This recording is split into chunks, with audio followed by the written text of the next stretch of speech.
الحمد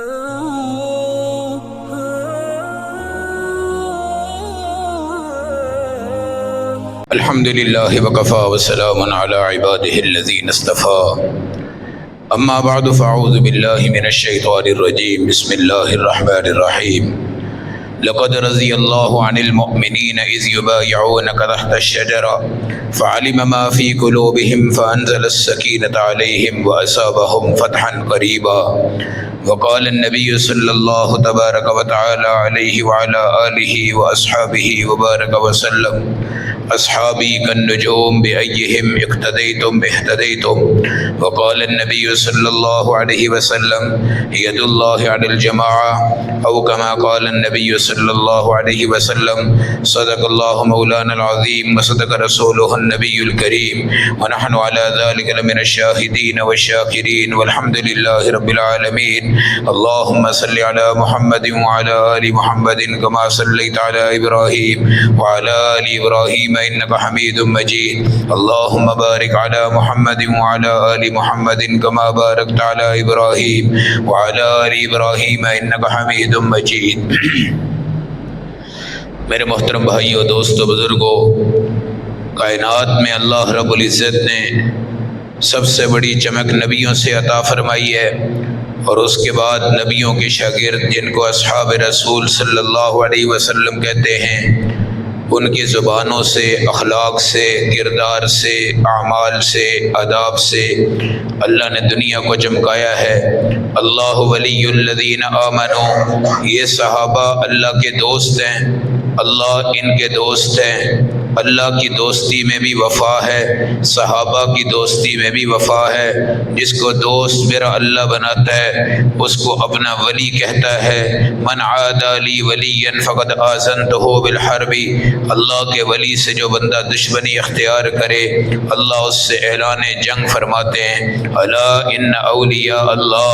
جو اللہ کے ولی ہوتے ہیں، لا خوف علیہم ولا هم يحزنون، ان پہ ڈر بھی نہیں ہوتا، ان پہ غم بھی نہیں ہوتا۔ یا عباد لا خوف علیکم اليوم ولا انتم تحزنون، اے میرے بندو آج تمہارے اوپر کوئی خوف بھی نہیں، کوئی غم بھی نہیں۔ الذین آمنوا بآیاتنا وکانوا مسلمین، تم میری آیات پر ایمان لائے اور تم نے اسلام قبول کیا۔ ادخلوا الجنت انتم وازواجکم تحبرون، آج تم بھی جنت میں جاؤ اور تمہاری بیویاں بھی جنت میں جائیں گی۔ یہ اللہ کے ولی ہیں، اللہ کے دوست ہیں۔ سیدنا عثمان غنی رضی اللہ تعالیٰ عنہ میرے نبی علیہ السلام کے داماد اور صحابہ اکرام میں جنت کی یقیناً بشارت پانے والے، جب آپ نے اسلام قبول کیا ہے آپ کے چچا نے آپ کو رسیوں سے باندھا ہے اور یہ کہا ہے کہ اس نبی کو بھی چھوڑ، اس قرآن کو بھی چھوڑ، اس دین کو بھی چھوڑ۔ آپ نے فرمایا دنیا جس طرف مجھے لے جائے میں تیار ہوں، مگر میں دین محمد صلی اللہ علیہ وسلم کو نہیں چھوڑ سکتا۔ چچا نے جب دیکھا کہ آپ اسلام میں پکے ہو چکے ہیں آپ کی رسیاں کھول دی گئی۔ پھر سیدنا عثمان غنی رضی اللہ تعالی عنہ جس وقت نبی صلی اللہ علیہ وسلم کے ساتھ عمرہ کے لیے تشریف لائے، صلح حدیبیہ کے مقام پر آپ صلی اللہ علیہ وسلم نے کافروں کے لشکر کی طرف ان کو بھیجا، مکہ میں جاؤ اور ان سے مذاکرات کرو اور عمرے کی اجازت مانگو۔ جس وقت آپ کو اجازت دی گئی آپ عمرہ کیجئے، آپ طواف کیجئے، آپ حجر اسود کو چومیے، آپ صفا پہ چلے جائیں، آپ مروہ پہ چلے جائیں، آپ مقام زمزم پہ آ جائیں، آپ مقام ابراہیم پہ آ جائیں۔ آپ کا جواب یہ تھا الاول محمد والثانی عثمان، پہلے محمد الرسول اللہ آئیں گے، پھر اس کے بعد عثمان پیچھے ہوں گے۔ حضور طواف کریں گے، عثمان کریں گے۔ حضور مقام ابراہیم پہ آئیں گے، عثمان آئیں گے۔ حضور عمرے کا احرام باندھیں گے، عثمان باندھیں گے۔ حضور صفا پہ جائیں گے، مروہ پہ جائیں گے، عثمان جائیں گے۔ نبی اگر نہیں ہے تو عثمان طواف نہیں کرتا، نبی اگر نہیں ہے تو عثمان عمرہ نہیں کرتا، نبی اگر نہیں ہے تو عثمان احرام نہیں باندھتا، نبی اگر نہیں ہے تو عثمان زمزم کے کنویں پہ نہیں جائے گا، نبی اگر نہیں ہے تو عثمان مقام ابراہیم پہ نہیں جائے گا، نبی اگر نہیں ہے تو عثمان صفا پہ بھی نہیں جائے گا، مروہ پہ نہیں جائے گا۔ والذین اتبعوہم باحسان، انہوں نے نبی کو امام بنا کر پیچھے مقتدی بن کر چلنے کی قسمیں کھائی تھی، اور آج عمرہ چھوڑا، طواف چھوڑا، احرام چھوڑا، بیت اللہ کی حرمت، عزت، مبارک، تقدس، سب چیزیں چھوڑی۔ سب سے پہلے رسول اللہ ہیں، پھر اس کے بعد اصحاب رسول ہیں، نبی نہیں تو کچھ بھی نہیں۔ اور ادھر یہ خبر آئی کہ عثمان کو آپ نے بھیجا تھا اور مذاکرات کے لیے بھیجا تھا، ان ظالموں نے ان کو شہید کر دیا ہے۔ اللہ کے نبی کے چہرہ مبارک سرخ ہوا اور آپ کی رگیں پھولنے لگی اور آپ کے غصے میں اضافہ ہوا، اور آپ نے 1400 صحابہ کو ایک درخت کے نیچے جمع کر اکٹھا کر دیا، اور آپ نے فرمایا خبردار، اگر عثمان شہید ہو چکے ہیں، میں محمد صلی اللہ علیہ وسلم اور میرے 1400 صحابہ اس درخت کے نیچے میرے ہاتھ پر اپنا ہاتھ رکھ کر یہ اعلان کریں گے کہ نبی کی نرمی، نبی کی اخلاق، نبی کا لہجہ، نبی رحمت للعالمین ہے۔ نبی صلی اللہ علیہ وسلم نے زندگی میں کبھی کسی کو تکلیف نہیں دی، لیکن آج عثمان غنی کی شہادت کی اگر خبر سن لی تو دنیا کو یہ بتایا یہ جھوٹی خبر ہے، مگر مجھے اس کی سمجھ نہیں آئی۔ نبی علم الغیب نہیں جانتے، جب اللہ بتاتے ہیں تو نبی کو پتہ ہوتا ہے، اللہ نہ بتائیں تو نبی کو پتہ نہیں ہوتا۔ خبر یہ آئی کہ عثمان شہید کر دیے گئے، اور یہ جھوٹی خبر تھی۔ اللہ کے نبی نے اس پہ یقین فرمایا، آپ نے 1400 صحابہ سے بیعت حاصل کی، اس بیعت کا نام بیعت رضوان ہے، اور یہ حضرت عثمان کے قصاص اور حضرت عثمان کے بدلہ کے لیے تھی، اور یہ اعلان تھا اگر میرا ایک صحابی بھی ظالموں کے ہاتھوں شہید ہو جائے، میں ان ظالموں سے بدلہ لوں گا اور قصاص لوں گا، چاہے اس کے لیے میری جان جائے، میرے صحابہ کی جان جائے۔ اسلام میں کوئی سمجھوتا نہیں ہے، اللہ کی قسم مسلمان کی ایک جان پورے عالم کی روح ہوتی ہے، اور اگر اس پر ظلم کر دیا جائے پورے عالم پر خدا کے زلزلے آتے ہیں۔ اس لیے میرے نبی نے فرمایا ایک فتنہ آئے گا جس کو شہادت عثمان کہتے ہیں، اور اس کے بعد قیامت تک فتنوں کا دروازہ بند نہیں ہوگا، اور عثمان کو اللہ یہ قمیض پہنائے گا جس قمیض پر عثمان کی شہادتیں ہوں گی۔ یہ فتنہ شہادت عثمان جو تھا، اس کے بعد آج تک دنیا میں فتنے پھیلے ہوئے ہیں، اور اس وقت آپ اندھیروں کے فتنوں میں چل رہے ہیں، اور آپ کے ارد گرد ایشیائی ممالک اور سامنے یہودی اور ادھر عیسائی، اور پوری دنیا میں ہلچل مچ چکی ہے، اور یہ جنگیں اور یہ لڑائیاں اور یہ جہاد نہ مجھے بتا رہی ہے نہ آپ کو بتا رہی ہیں۔ اس طرف جائیں، اس طرف جائیں، کس کا ساتھ دیں، کس کا ساتھ چھوڑیں، اس کو فتنہ کہتے ہیں۔ اللہ کے نبی نے فرمایا تھا اے امت بادروا بالاعمال، اپنے عمل پورے پورے کر لو، اپنے آپ کو سنجیدہ بنا لو، سمیٹ کر اپنے دین کو اپنی گود کے ساتھ چپکا لو۔ فتنے آئیں گے، اس میں دوڑنا نہیں، فتنے آئیں گے اس میں کھڑے ہو تو بیٹھ جانا ہے، فتنے آئیں گے اس میں بیٹھے ہو تو لیٹ جانا ہے، فتنے آئیں گے صبح کچھ ہوگا رات کو کچھ ہوگا۔ یہ آپ نے فرمایا تھا کہ عثمان میرا داماد ہے، اور عثمان مسجد کا خادم ہے جس نے مسجد نبی کو تعمیر کر کر اعلان کیا تھا کہ مسجد میں خوشبوئیں لگائی جائیں، جس نے اعلان کیا تھا کہ جمعہ کی ایک اذان اور کر دی جائے تاکہ تاجر اپنے وقت پر مسجدوں میں پہنچ جائیں۔ وہ عثمان جنہوں نے اعلان کیا تھا کہ مسجد کے مینار پر کھڑے ہو کر جمعہ کی دوسری اذان دی جائے، وہ سیدنا عثمان غنی رضی اللہ تعالیٰ عنہ، جن کو یہ پتہ چلا کہ مدینہ میں قحط پڑ گیا اور ایک آدمی اپنے باغ کو بیچ رہا ہے اور بہت سستا بیچ رہا ہے، آپ ایسے جیب میں ڈالتے ہیں، باغ خریدنے جاتے ہیں، راستے میں دیکھتے ہیں لوگ قحط کی وجہ سے ایک مشکل میں مبتلا ہیں، آپ نے جیب سے پیسے نکالے اور غریبوں میں تقسیم کر دیے۔ ان کی اہلیہ نے کہا اے عثمان بتائیے وہ باغ آپ نے خریدا ہے؟ فرمایا وہ باغ نہیں خریدا، میں نے جنت میں ایک باغ خرید لیا ہے جو اللہ انشاءاللہ مجھے اور آپ کو جنت میں عطا فرمائیں گے۔ پھر سیدنا عثمان غنی کو پتہ چلتا ہے مدینہ میں قحط سالی پڑ گئی، لوگ بھوک سے مر رہے ہیں، ادھر عورت، ادھر مرد، ادھر دادی، ادھر نانی، ادھر بہن، ادھر بیٹی، سسکیاں، پیاس، گرمی کے موسم، بھوک کی شدت، ہائے ہائے کی آوازیں، بچے دودھ سے محروم، کھانے سے محروم، پینے سے محروم۔ حضرت عثمان غنی کے سٹور میں 1000 بوری غلہ کی پڑی ہوئی ہے۔ آپ کو بتایا گیا کہ آپ کے مدینہ میں قحط پڑ گیا ہے، آپ باہر نکلے، لوگوں نے کہا 1000 غلہ کی بوری دے دو، ہم آپ کو دگنی چگنی قیمت دے دیں گے۔ اس کے بعد تھوڑے آگے بڑھے، آپ نے 1000 کی 1000 بوریاں اللہ کے نام پہ دے دی۔ فرمایا تم نے مجھے 1000 کا 2000 دینا تھا، اللہ نے مجھے 1000 کا 7000 دینا تھا۔ میں نے اللہ سے آج تجارت کر لی ہے اور 1000 بوریاں غلہ کی میں نے اللہ کے نام پہ قربان کر کر دنیا کو یہ بتایا ہے کہ دنیا کی زمینوں سے، کارخانوں سے، گوداموں سے، فیکٹریوں سے، بازاروں سے، تجارت خانوں سے، مارکیٹوں سے، کمرشل ایریوں سے جان چھڑا لو، دائیں بائیں ہو کے آگے بڑھ جاؤ اور ایک وقت اللہ تمہیں جنت میں داخل فرما دے گا۔ یہ 1000 بوریاں وہاں تمہیں 7000 کم از کم اور 70 لاکھ تک زیادہ سے زیادہ کر کے اللہ جنت میں عطا فرمائے گا۔ فرشتہ اترا، میرے نبی سے کہنے لگا یا رسول اللہ، راستے میں عثمان کھڑے ہیں، مجھے ان سے حیا آ رہی ہے، مجھے پتہ ہے چند عرصے کے بعد خارجی رافضی ان کو شہید کر دیں گے۔ کس عثمان کو جس کی پیشانی پہ نبی نے بوسہ دیا، کس عثمان کو نبی نے ایک بیٹی تھی اللہ کو پیاری ہو گئی، دوسری بیٹی تھی اللہ کو پیاری ہو گئی، کس عثمان کو جو بدر میں نہیں تھے لیکن نبی نے فرمایا تجھے بدر کا ثواب مل گیا۔ کون سے عثمان غنی جن کو میرے نبی نے کہا مکہ میں ہم پہ ظلم ہو رہا ہے، تم جاؤ حبشہ کی طرف ہجرت کرو۔ سب سے پہلے جس نے حبشہ کی طرف ہجرت فرمائی سیدنا عثمان غنی، وہ عثمان غنی جن کو رسول اللہ صلی اللہ علیہ وسلم نے ایک روایت میں فرمایا میری 40 بیٹیاں ہوتی،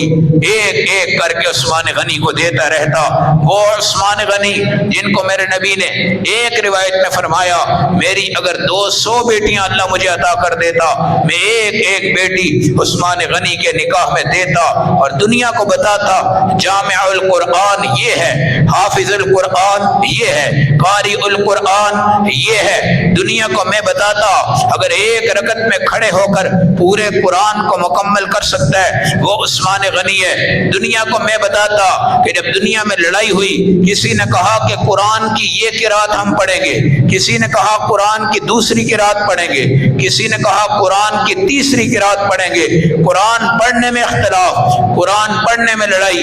قرآن پڑھنے میں جھگڑا، اور حدیث کے اندر آتا ہے رسول اللہ نے فرمایا تھا 7 قراتیں ان پر تم قرآن پڑھ سکتے ہو۔ حضرت عثمان کے دور میں یہ لڑائیاں ہوئی، اختلاف بڑھے، قرآن کا طریقہ کسی کے ہاں کوئی تھا، کسی کے ہاں کوئی تھا، آپ نے ایک قرات پر سب کو متفق فرمایا اور حضرت عثمان غنی رضی اللہ تعالیٰ عنہ نے قرآن کو جمع کر کر 7 صحیفے قرآن کے دنیا کے 7 ملکوں میں بھیجیں اور ان 7 ملکوں سے قرآن پھر آگے پھیلتا گیا ہے۔ آج مصحف عثمانی آپ کے سامنے ہے، آپ کے بچوں کے سامنے، آپ کے مدرسوں کے سامنے،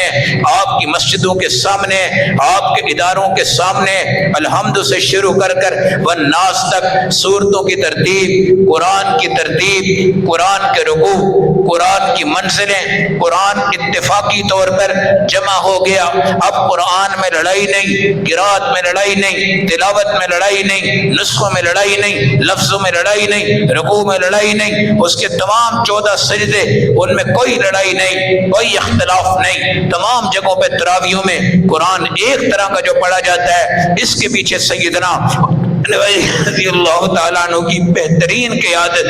بہترین سیادت، بہترین امامت، بہترین خلافت، بہترین نظامت اللہ کے نبی کے صحابی کے ہاتھ میں ہے۔ عثمان غنی رضی اللہ تعالیٰ عنہ پولیس کے محکمے قائم کر دیے، آپ نے عدالتی نظام کو قائم کیا، آپ نے دنیا کے صفوں میں مسلمانوں کو متفق کیا، روم کی سلطنتیں آپ کے ہاتھوں میں اللہ نے فتح عطا فرمائی۔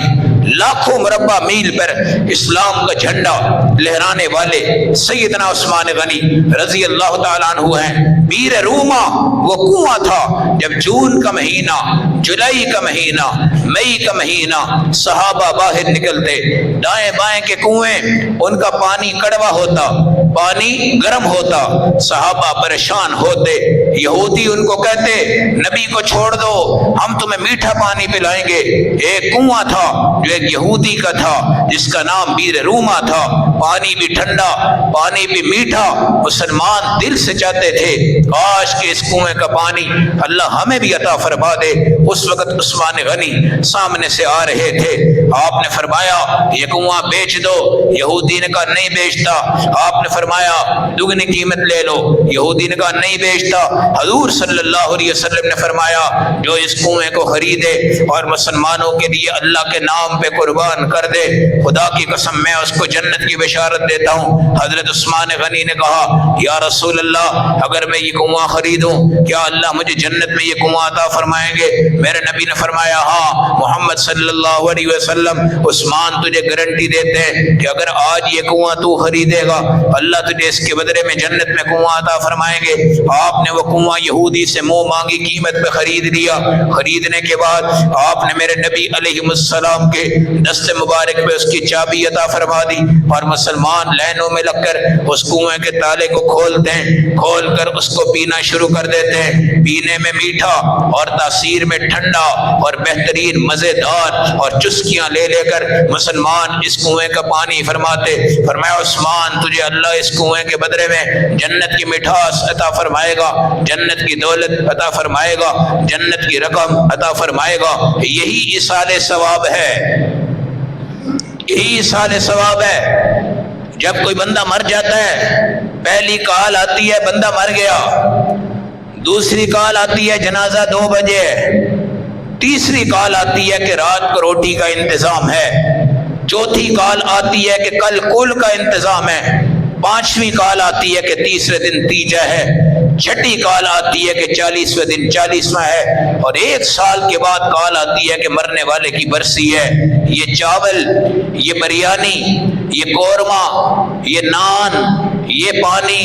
یہ بوتلیں، یہ ٹینٹ، یہ ختم، یہ ذکر، یہ اذکار، یہ تمام چیزیں کر دی جاتی ہیں۔ پہلے دن موت، شام کو کھانا، دوسرے دن کھانا، تیسرے دن کھانا، 40ویں دن کھانا، اور 1 سال کے بعد پھر کھانا۔ اس سے مرنے والے کی کوئی مغفرت نہیں ہوتی، مرنے والے کو کوئی ثواب اس کا نہیں ملتا۔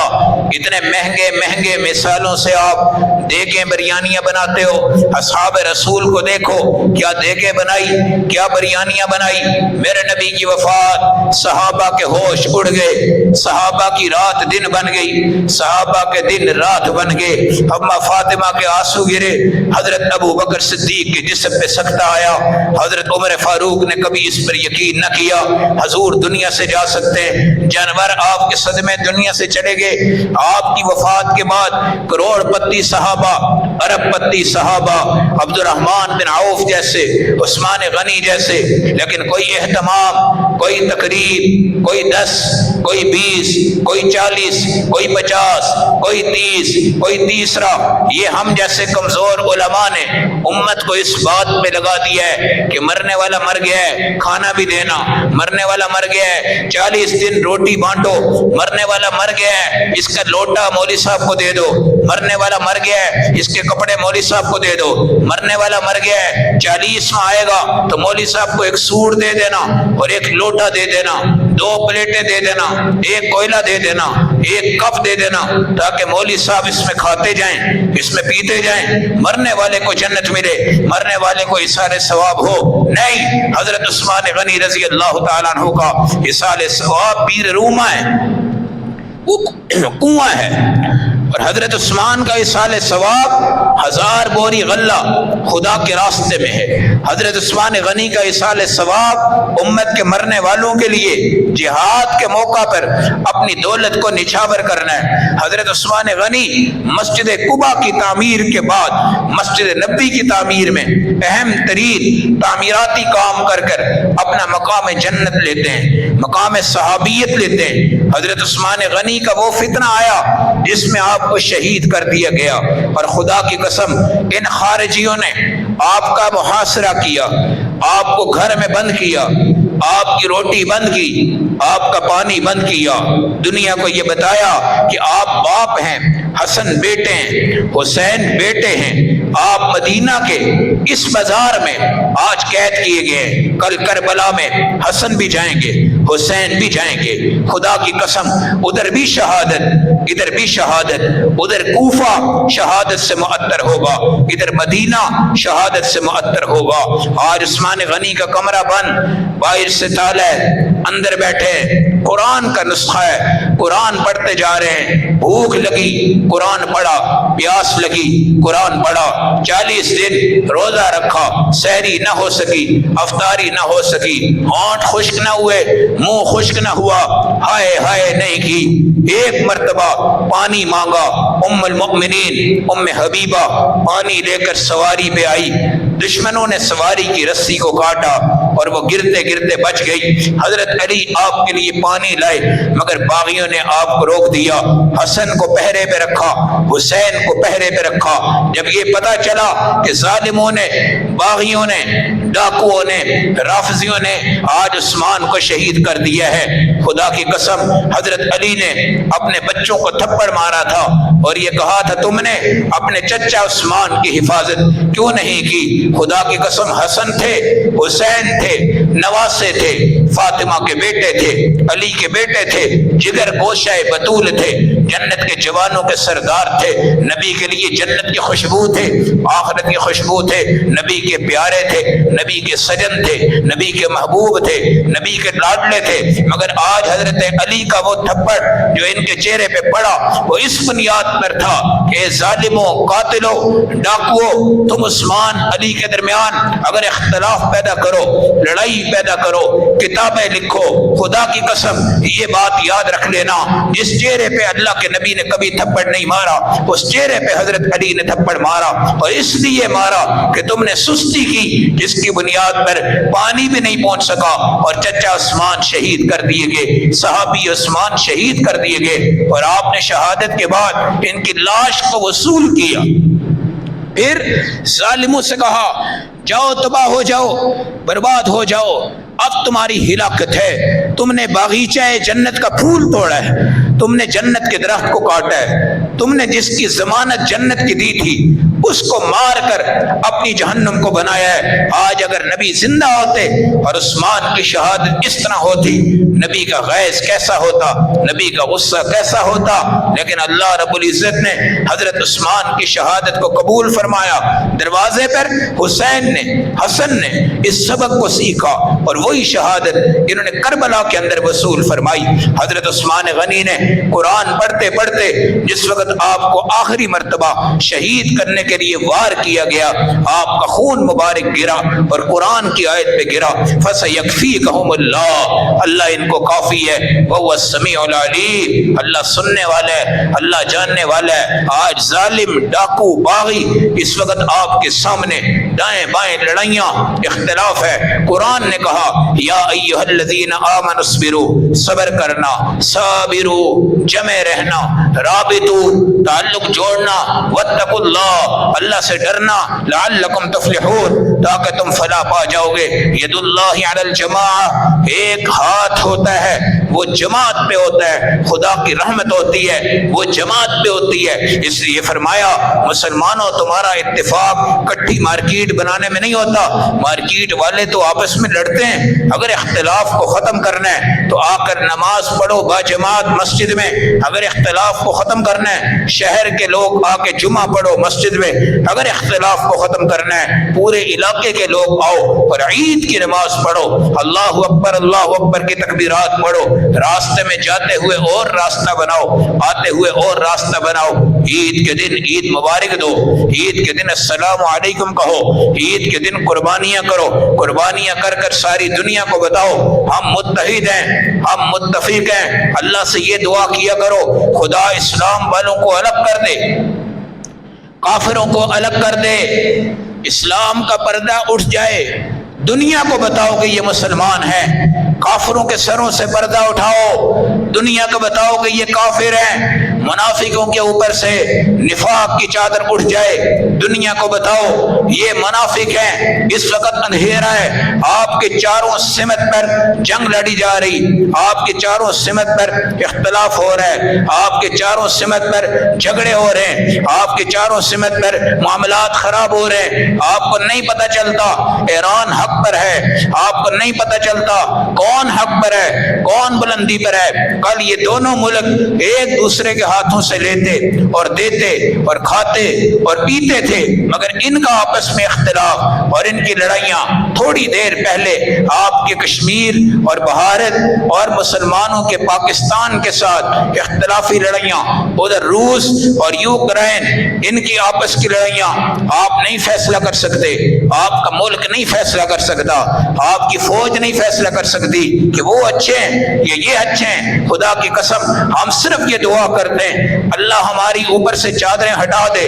اللہ ہمیں بتائے کہ یہ مسلمان ہیں، اللہ ہمیں بتائے کہ یہ فلاں ہیں۔ آج عربوں کو دیکھو، ان کی حیا بھی مر گئی، ان کی غیرت بھی مر گئی، ان کی عزت ناموس ختم ہو چکی، اور کافروں کی گود میں وہ بیٹھے ہوئے ہیں، ڈر رہے ہیں، خوف زدہ ہیں، حالانکہ اہل عرب ہیں، اہل مکہ ہیں، اہل مدینہ ہیں، ان پر جہاد ہونا چاہیے، ان پر شجاعت ہونی چاہیے، ان کو پتہ چلنا چاہیے کہ صحابہ نے ٹاٹ پہنے تھے، ان کو پتہ چلنا چاہیے تھا صحابہ نے کھدڑ پہنی، ان کو پتہ ہونا چاہیے تھا صحابہ نے 72 ٹانکوں والے کرتے پہنے، ان کو پتہ ہونا چاہیے تھا صحابہ نے اون کے لباس پہنے، مگر پہن کر جہاد کے لیے آگے بڑھے۔ خدا نے ان کے جہاد سے اللہ نے کافروں کو تباہ کر کر، برباد کر کر، ہلاک کر کر، ظالموں کو تباہ کر دیا۔ یہ وہ دور ہے کہ یہودی اکٹھے ہو گئے اور عیسائی بالکل اکٹھے ہو رہے ہیں، اور ان قریب مسلمانوں پر یہ دھاوا بولنے والے ہیں اور مسلمان ملکوں تک رسائی حاصل کرنا چاہتے ہیں، اور تمہارے ایٹمی میزائل، ایٹم بم ان کی نظروں میں ہیں، ان کی جتنی ویلفیئرز آئی تھی جنہوں نے آپ کی ہیلپ کی زلزلے کے اندر، دیگر جنگوں کے اندر، آپ نے کہا عیسائی بڑے اچھے ہیں، آپ نے کہا یہودی بڑے اچھے ہیں، قرآن نے کہا یہودی بھی گندے ہیں، قرآن نے کہا عیسائی بھی گندے ہیں، قرآن نے کہا یہ ہنسیں تو دشمن، قرآن نے کہا یہ روئیں تو دشمن، یہ اسپتال بنائیں تو دشمن، یہ پولیو کے قطرے پلائیں تو دشمن، یہ آنکھوں کا اسپتال بنائیں تو دشمن، یہ کینسر کا اسپتال بنائیں تو دشمن، یہ 50 روپے کی پرچی پر ڈیلیوری کا آپریشن کر دیں، یہ 50 روپے کی پرچی پر آنکھوں کا آپریشن کر دیں، یہ 50 روپے کی پرچی پر تمہیں اپنے اخلاق دکھلائیں، کردار دکھلائیں۔ آج عیسائیوں کا، یہودیوں کے جتنے ہسپتال ہیں، مسلمان بڑے شوق سے اس میں جاتے ہیں۔ عیسائی سب سے پہلے اپنے کلمات پڑھتے ہیں، اپنی انجیل پڑھتے ہیں، اس درس کو دیتے ہیں، لیکچر کو دیتے ہیں، پھر ان کی خدمت کرتے ہیں، بڑی سہولت ہے، سب کچھ ہے،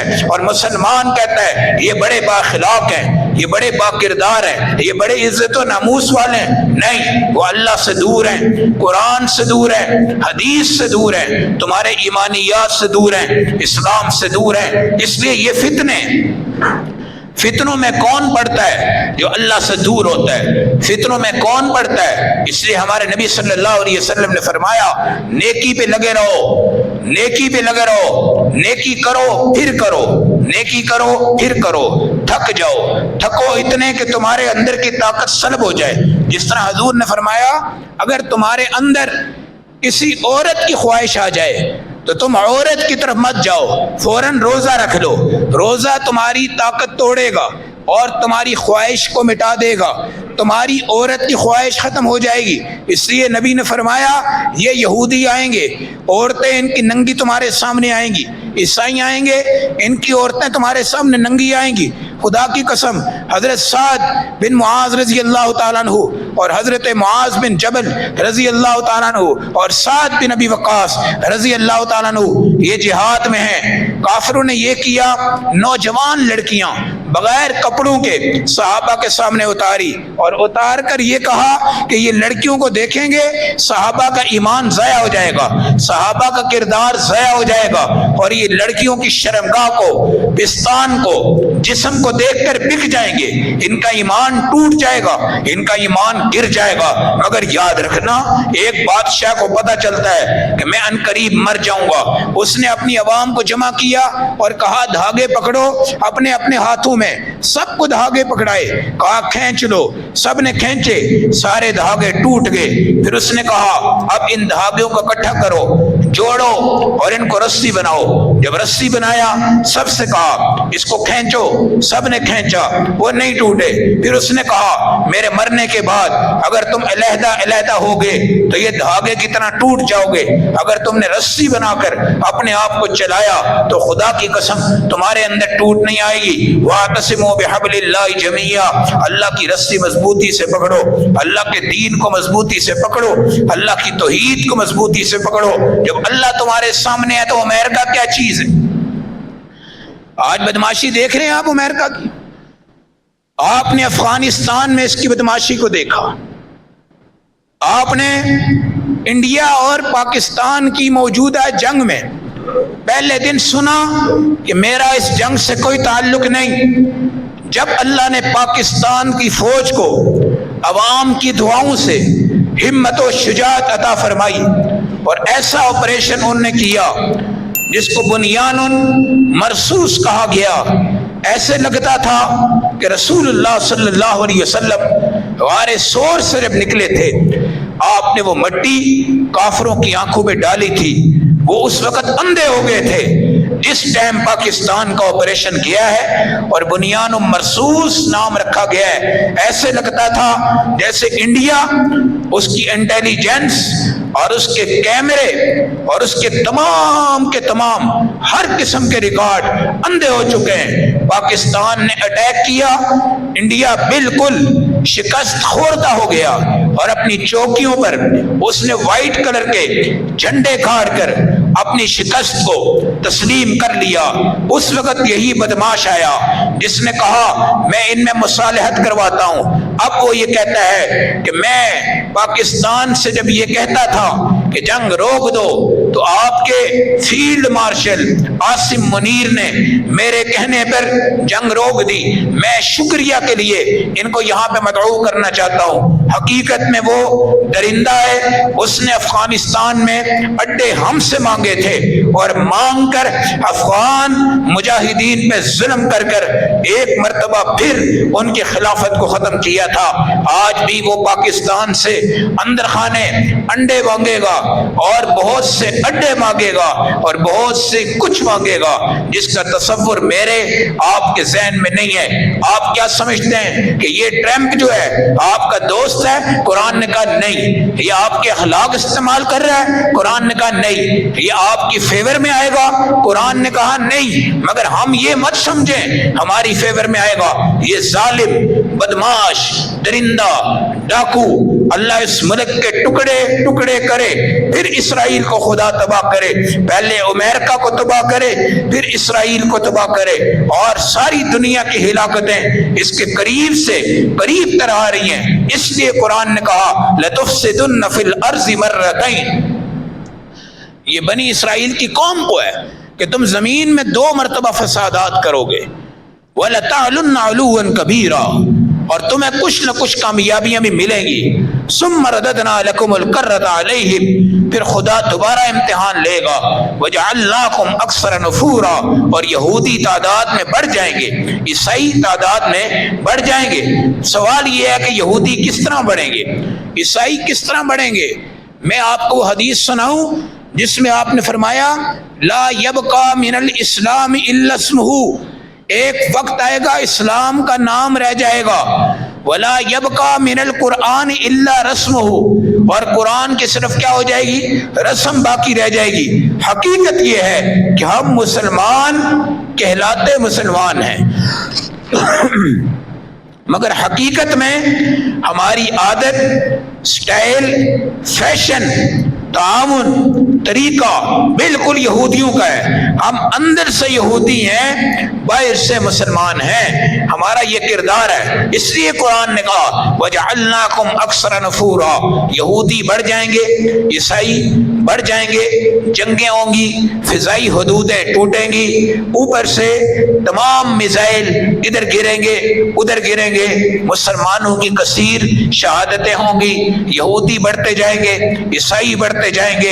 ایک وقت ایسا آئے گا کہ مسلمان آپس میں کہے گا اب ہم تباہ ہو جائیں گے، اب ہم برباد ہو جائیں گے، اب ہم خوار ہو جائیں گے، لیکن اللہ پہلے گراتے ہیں پھر اللہ اٹھاتے ہیں، اللہ پہلے دباتے ہیں پھر اللہ اٹھاتے ہیں۔ اس وقت میرا اللہ امام مہدی کو لے کر آئے گا، اور اس کے بعد حضرت عیسیٰ، دجال، امام مہدی، ان کے ظہور کے بعد اللہ مجاہدین کے دستے میں امام مہدی کو شامل کرے گا، حضرت عیسیٰ کو شامل کرے گا، دجال کو قتل کر دیا جائے گا، اسرائیل مٹے گا، فلسطین بلند ہو جائے گا، فلسطین پر بیت المقدس کے منبر پر عیسیٰ علیہ السلام کو میرا اللہ بٹھائے گا، اور تلوار ان کے ہاتھ میں ہوگی، پوری دنیا میں جہاد کی قیادت ہوگی، پھل سبزے شادابیاں لوٹ کر دوبارہ آئیں گی، ہر مسلمان پکا مسلمان ہوگا، یہودی مرے گا، یہودی گرے گا،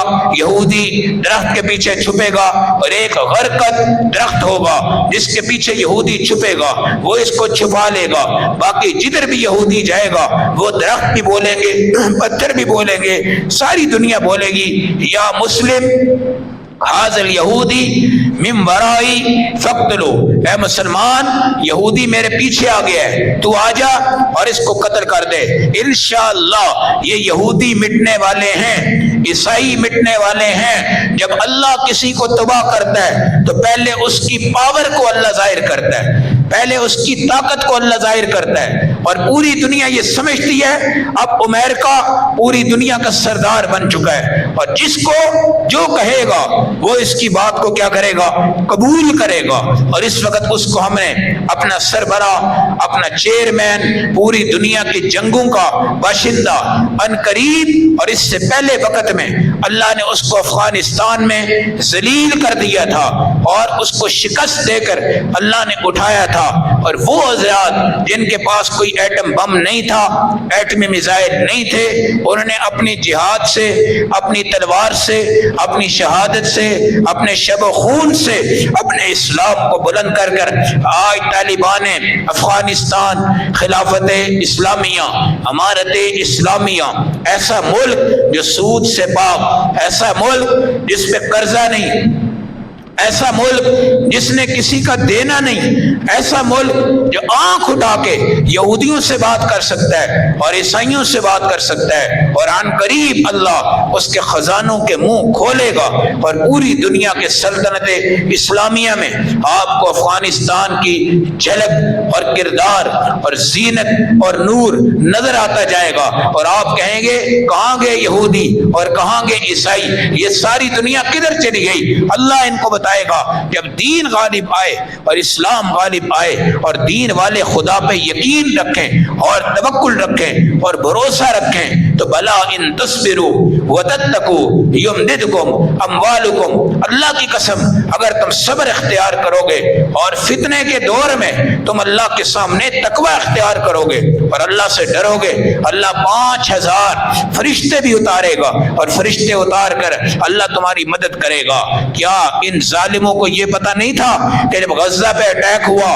تو یہ ٹرمپ بدماش نے جنگ بیان کیوں نہیں کروائی؟ جس وقت غزہ پہ اٹیک ہوا ایران نے وہ میزائل کیوں نہیں چلائے جو آج چل کر اس جگہ پہنچ رہے ہیں؟ ایران کیا چاہتا تھا؟ کیا غزہ والوں کو مروانے میں ایران نے کردار ادا کیا؟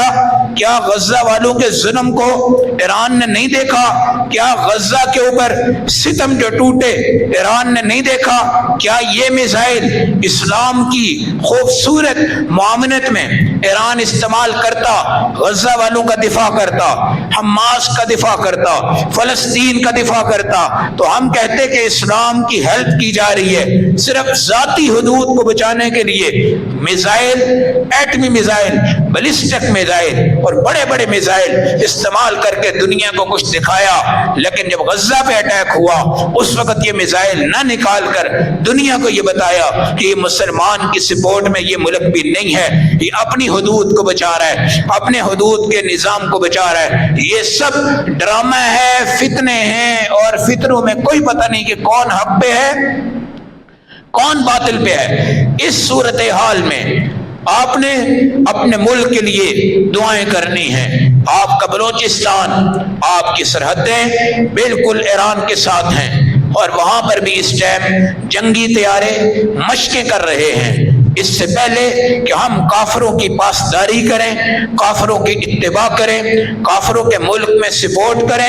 کافروں کے ہتھیاروں کو مضبوط کریں، کافروں کی مصنوعات کو مضبوط کریں، کافروں کی معاشیات کو مضبوط کریں، کافروں کے سٹائل کو، کافروں کی فیشن کو، کافروں کے طریقوں کو ہم مضبوط کریں۔ ہم توبہ کر کر رجوع اللہ کریں، امریکہ کا بائیکاٹ کریں، اسرائیل کا بائیکاٹ کریں، کافروں کا بائیکاٹ کریں، اور ہمارے بائیکاٹ سے ان کو کچھ نہیں ہونا، البتہ ان کی مصنوعات کا بائیکاٹ کر کر اپنے گزارے پہ جاؤ، چٹنی پہ آ جاؤ، پیاز پہ آ جاؤ، ادرک پہ آ جاؤ۔ جس طرح ذوالفقار علی بھٹو اور دیگر بڑے لوگوں نے کہا تھا ہمیں چٹنی سے روٹی کھانی پڑے کھا لیں گے، مگر ایٹمی قوت بننے میں انشاءاللہ ہم اپنی ہر جد و جہد کو برداشت کریں گے۔ آج آپ کے پاس ایٹمی قوت آپ کا عزت اور فخر اور شعار اسلامی کا بہترین ذریعہ پاکستان ہے۔ پاکستان ایک عظیم مملکت ہے جس نے آئندہ چل کر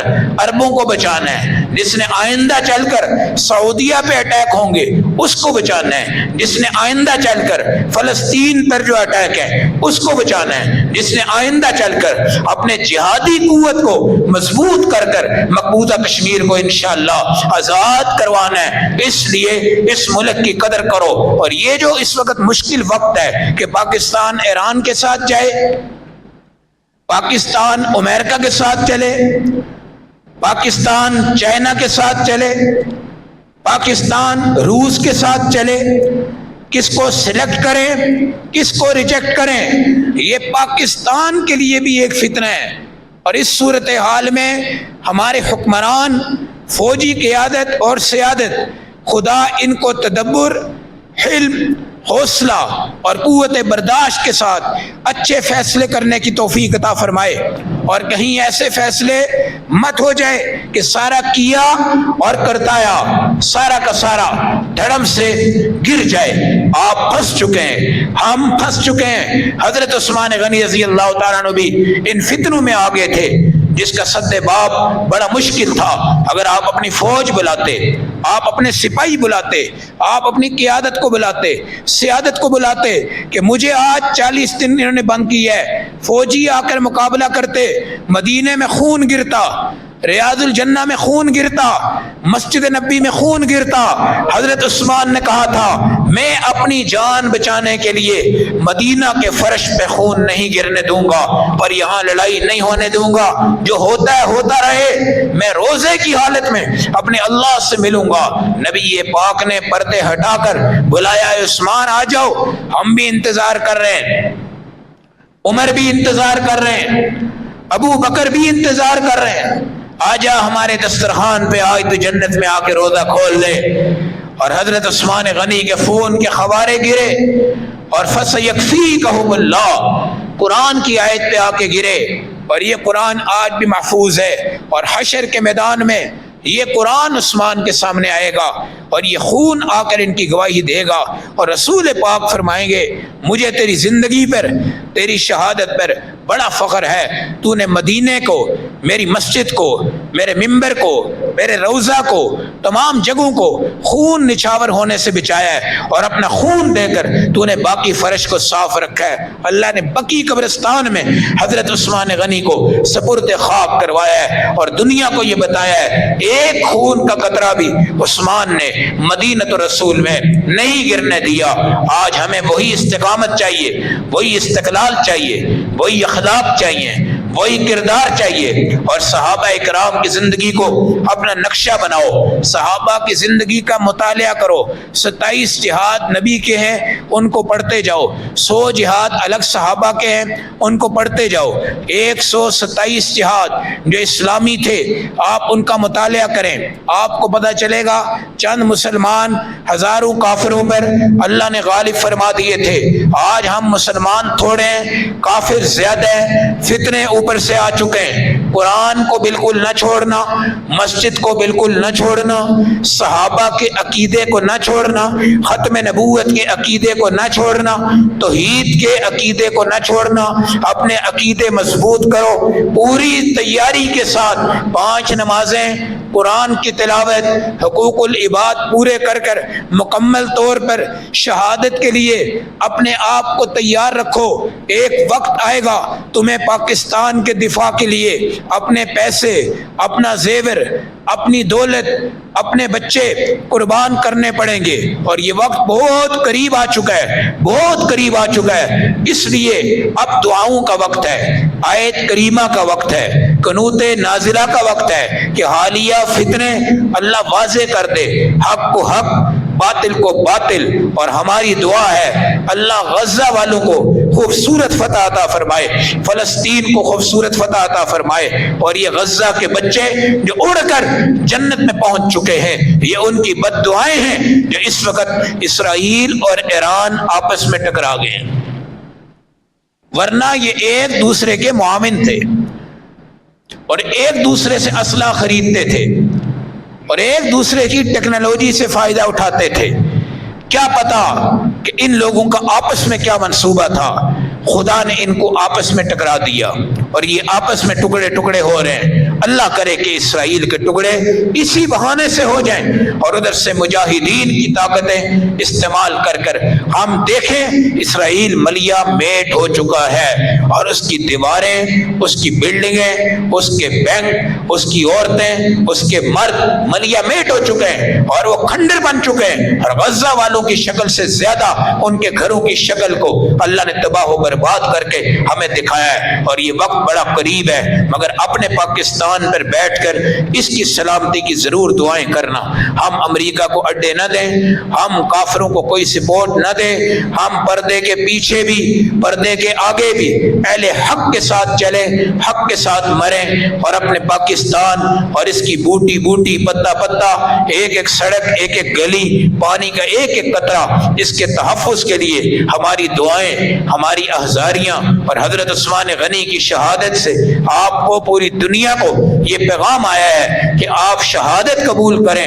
اللہ آپ کو جنت دے گا، لیکن بغاوت نہیں کرنی، بغاوت نہیں کرنی، ملک کے خلاف نہیں چلنا، فوج کے خلاف نہیں چلنا، سیاسی بیان دے کر اپنے ملک کو افراتفری میں مبتلا مت کرنا، سیاست کی آڑ میں اپنے پاکستان کو ضرب مت لگانا۔ ہم سیاست دانوں کا پاکستان نہیں سمجھتے، نہ یہ فوج کا پاکستان سمجھتے ہیں، نہ یہ پولیس کا پاکستان سمجھتے ہیں۔ پاکستان مشترک کا، مسلمانوں کا عظیم اور قابل فخر ملک ہے۔ اللہ ہم سب مسلمانوں کو مل کر، فوج، پولیس، ہر ایک کے سمیت اس ملک کا دفاع کرنے کی توفیق عطا فرمائے، اور اللہ اسرائیل کو تباہ کرے، برباد کرے، ذرے ذرے کرے، اور اس کو ہلاک کرے، اور اس کو صفحہ ہستی سے مٹا دے۔ وآخر دعوانا الحمدللہ رب العالمین۔